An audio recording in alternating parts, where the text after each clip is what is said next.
Oh, you said roll with it. Sorry, I misheard you. That's all right. Pretty exciting update for the HE140i today. So we're upgrading the existing coilovers, which are BCs, have always served us really well. But as the grip levels come up and we're doing more and more on track, we decided it's time to get some coilovers that were of a similar level to some of the other bits we're doing with the car. So these are AST 5300s. They're a three-way adjustable coilover, inverted shocks, you name it, these have got it. We'll run through some of the features in a moment. In the meantime, have a look at how lovely and shiny they are, and we'll get fitting them shortly.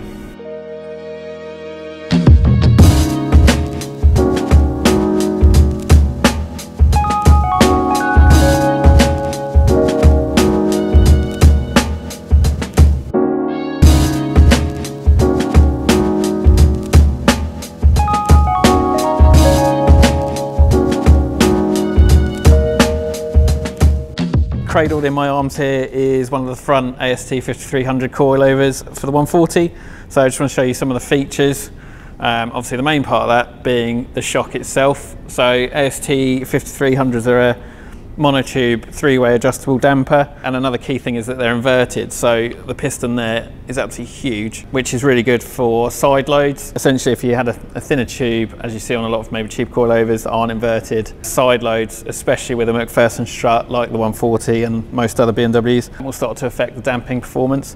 So that huge beefy thing in there is going to help us big time. They've also got camber plates included, which are very nice, really high quality bearings, so should be noise free and give plenty of adjustment.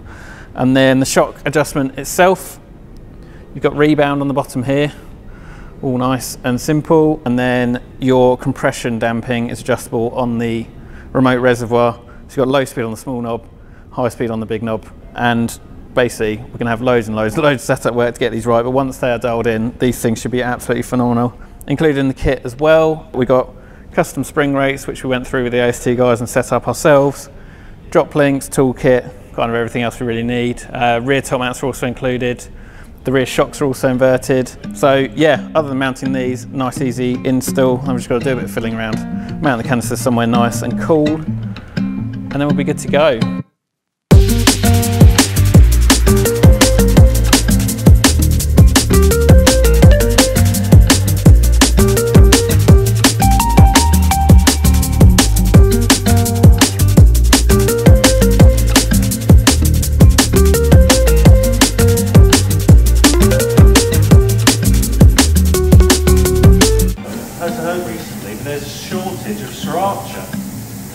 Because they can't get hold of the right type of chilies. It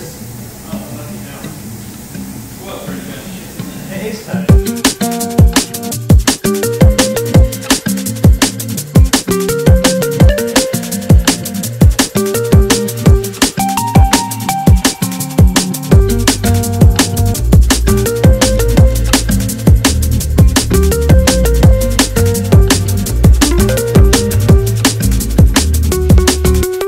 That's the fronts fitted, and also the rears. Fitting was really nice and simple. It's always a joy to work with parts that are made as nice as these. So everything's slotted together really nicely.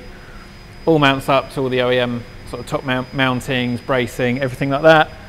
As you can see, they look really good. At the moment, we've temporarily put the remote reservoirs hidden in the front wings. You can still adjust them from where they are. I'm not really that happy with where they are, but I've got to get this off for setup this week. So we've kind of had to make do because the ramp's very much required. At some point in the future, we'll machine up something nice and do it all properly, but there is not a lot of room in the engine bay of an M140i, so it is what it is. It's really nice. It's got an adjustable sort of height anti-roll bar drop link mount, which is quite handy when you're working around various other components.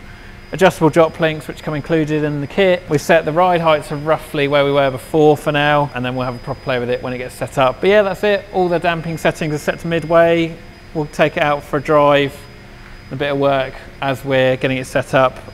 So my friends over at Raw Motorsport will be doing that in Salisbury. I've known Rob there for absolutely years, and he's run and set up loads and loads and loads of E30 race cars, E46 race cars, you name it, anything really. He's a bit of a setup guru. So finished up at Raw Motorsport on Friday. It's now Tuesday. So it's really good with Rob. I didn't get a chance to film very much, so apologies for that, but managed to get the car on the scales. So 1,512 kilos with half a tank of fuel. Much heavier than track cars of mine that I've had in the past, but yeah, it's a modern car. They're 1,500 kilos as a book figure, so with half a tank of fuel, you know, it's not too bad, but it's certainly quite a bit of weight. Didn't go mad on the corner weighting side of it. You know, as Rob very widely pointed out, everyone gets so carried away with it, and it's, yeah, it's not a race car. I'm going to have passengers in it. They'll weigh varying amounts. I'm going to have different amounts of fuel in it. I'm not going to be doing races where I have half a tank of fuel in it every time, blah, blah, blah. So yeah, got the cross axle weight's pretty good. The rears are actually nearly bang on anyway out the box, and then it set it all up with his kind of geometry setting. So we've got 4¼ degrees of camber at the front, which is quite a bit. Unfortunately, we kind of need it for clearance with tyres, so there's a bit of a compromise on that, but to be honest, I imagine it'll work really well. It's really not twitchy on the road, even though it's got a slight bit of toe out at the front. Give it a relatively generous amount of toe in at the back, just to try and help it, yeah, not oversteer basically. Yeah, left there, the car immediately felt better. The other thing I went through with him was shock settings. We went through essentially some base settings, which was on the car now, so a nice sort of fast road setting just to start with, and then at Brands this evening we'll be tweaking it bit by bit, likely with the rear. It's going to be a little bit of a process to really dial it in. Obviously Geo's spot on thanks to Rob, and we've got a really good base setting, so very, very excited to see what it can do. I imagine it's going to feel very different on track. Yeah, we're probably half an hour from Brands Hatch. Need to grab some fuel on the way, and then yeah, we'll be hopefully saying hello to Dave from Open Track and getting it out there and seeing what it can do. So catch up with you in a bit.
Last track evening done at Brands Hatch.